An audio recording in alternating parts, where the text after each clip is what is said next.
साथ सोने वाली बहू। रजनी और अमर की शादी को अभी कुछ ही महीने हुए थे। अमर अपनी पत्नी रजनी से बहुत प्यार करता था। शुरू के कुछ दिन तो सब कुछ ठीक ठाक चलता रहा, लेकिन फिर छोटी छोटी बातों पर अमर और रजनी का झगड़ा होने लगा। अरे, तुमने फिर से गीला टॉवेल बेड पर डाल दिया। कितनी बार तुमसे कहा है कि सारा बेड गीला हो जाता है। गुस्सा क्यों कर रही हो? गलती हो गई मुझसे, अगली बार ध्यान रखूंगा बस।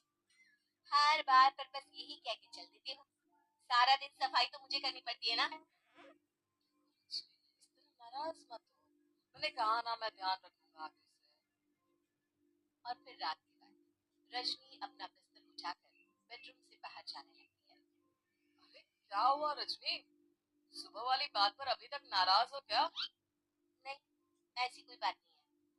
तो फिर तुम अपना बिस्तर लेकर कहाँ जा रही हो? मैं मम्मी जी के कमरे में सोने जा रही हूँ। मम्मी जी अकेली है ना। कैसी बात करती हो रजनी, शादी के बाद लड़कियां अपने पति के पास अपने बेडरूम में सोती हैं, सास के पास कौन सोता है? मैंने कहा ना, मेरा मन कर रहा है इसलिए मैं मम्मी जी के पास सोने जा रही हूँ। अरे रजनी मेरी बात तो सुनो यार, मेरा भी तो मन करता है ना तुमसे प्यार करने का, तुम्हारे साथ रहने का। ऑफिस से थका हारा आया हूँ और तुम मम्मी जी के पास सोने जा रही हो। देखो, मुझे आज अपनी सास के पास सोने का मन है और मैं जा रही हूँ। इतना कहकर रजनी अपनी सास के साथ सोने के लिए उनके कमरे में चली जाती है। रजनी बेटा तुम यहाँ? मम्मी जी, क्या मैं आपके पास सो सकती हूँ? हाँ हाँ बेटा, क्यों नहीं क्यों नहीं, बिल्कुल सो सकती हो। लेकिन सब ठीक तो है ना? अमर के साथ झगड़ा हुआ है क्या?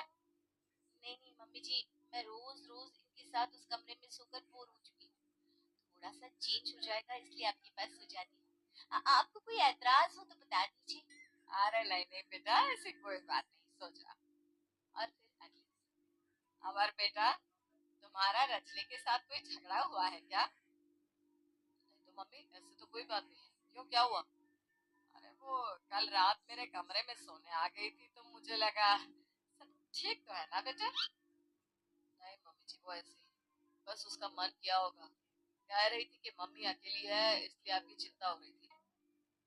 पर अगली रात को फिर से रजनी अपना बिस्तर उठाकर सास के कमरे में पहुंच जाती है। रजनी बेटा, आज फिर से मेरे पास सोने आ गई?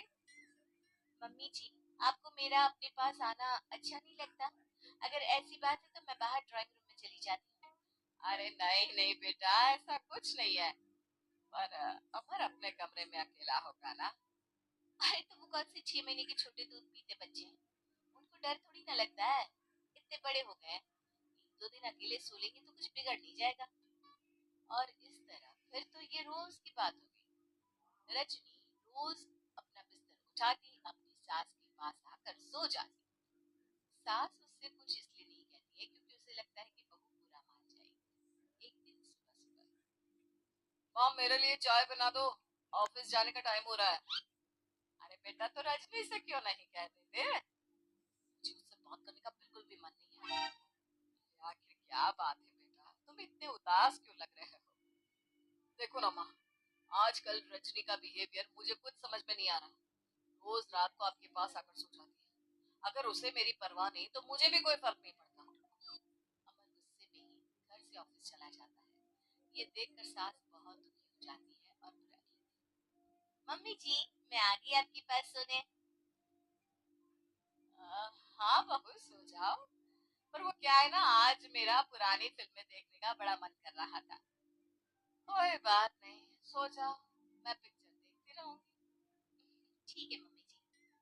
रजनी की सास तेज आवाज में अपने कमरे में टीवी चलाकर रखती है।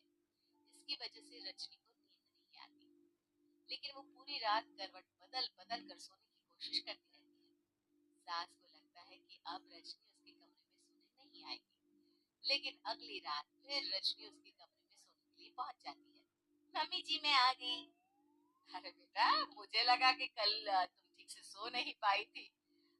जाओ अपने कमरे में आराम से सो जाओ ना बेटा।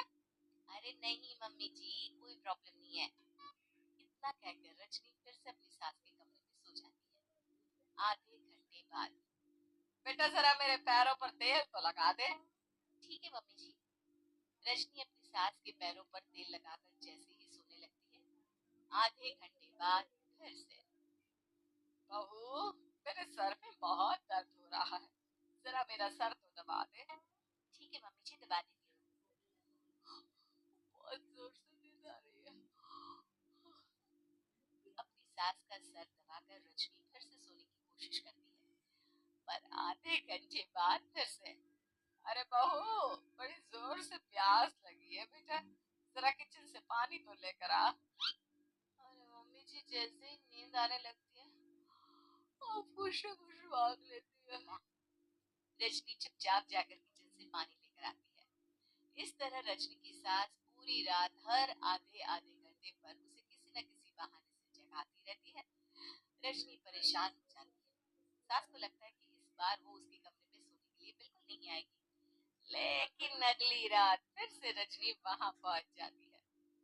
मम्मी जी, आज मैंने आपकी दवाई पानी सब कुछ लाकर रख दिया है, अब आप प्लीज चुपचाप सो जाइएगा और मुझे भी सोने दीजिएगा। देखिए, 2 रातों से ना मैं सो ही नहीं पाई हूँ।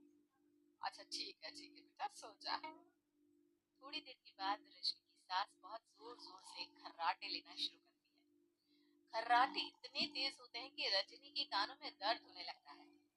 हे भगवान, मम्मी जी को क्या हो गया है, क्या करूँ, कहाँ जाऊँ मैं? परेशान होकर रजनी वापस अपने कमरे में जाती है। रजनी, आज तो बहुत दिनों के बाद अपने बेडरूम में सोने आई हो। आ जाओ आ जाओ, वैसे भी तुम्हारे बिना मेरा मन नहीं लगता। क्या करती, तुम्हारी मम्मी के खर्राटों ने तो मेरी नींद उड़ा कर रखी है, अब मुझे यहीं पर सोना पड़ेगा। अगली सुबह। अरे रजनी बेटा, रात को कहाँ चली गई थी? मैं तुम्हें कितना ढूंढ रही थी, मैं तो डर ही गई थी। क्या करती, तुम्हारी मम्मी के खर्राटों ने तो मेरी नींद उड़ा कर रखी है, अब मुझे यहीं पर सोना पड़ेगा। अगली सुबह। अरे रजनी बेटा, रात को कहाँ चली गई थी? मैं तुम्हें कितना ढूंढ रही थी, मैं तो डर ही गई थी। मेरी बहू न जाने कहाँ चली गई। कहाँ जाती मम्मी जी, अपने कमरे में गई थी। और आजकल ना आप मुझे जानबूझकर बहुत परेशान करती हैं। अगर मुझसे कोई गलती हो गई हो तो सीधे सीधे क्यों नहीं कह रही हैं? 3 रात हो गई है, मुझे ठीक से नींद भी नहीं आती। रजनी, ऐसे क्यों बात कर रही हो? मम्मी ने क्या कर दिया? आप अपनी मम्मी से क्यों नहीं पूछते? मैं बहू हूँ तो क्या इसका मतलब ये है कि दिन भर काम करो और रात में भी चैन से ना सो? रजनी बेटा, बड़ी नादान हो, इसीलिए तो जानबूझकर मैं ये सब कर रही थी, ताकि तुम अपने पति के पास जाकर अपने बेडरूम में सो जाओ। शादी को सिर्फ 6 महीने हुए हैं और तुमने मेरे कमरे में आकर सोना शुरू कर दिया। यह तुम्हारी शादीशुदा जिंदगी के लिए अच्छी बात थोड़ी ना है बेटा। तो क्या आपने जानबूझकर ये सब किया था, रजनी को समझाने के लिए?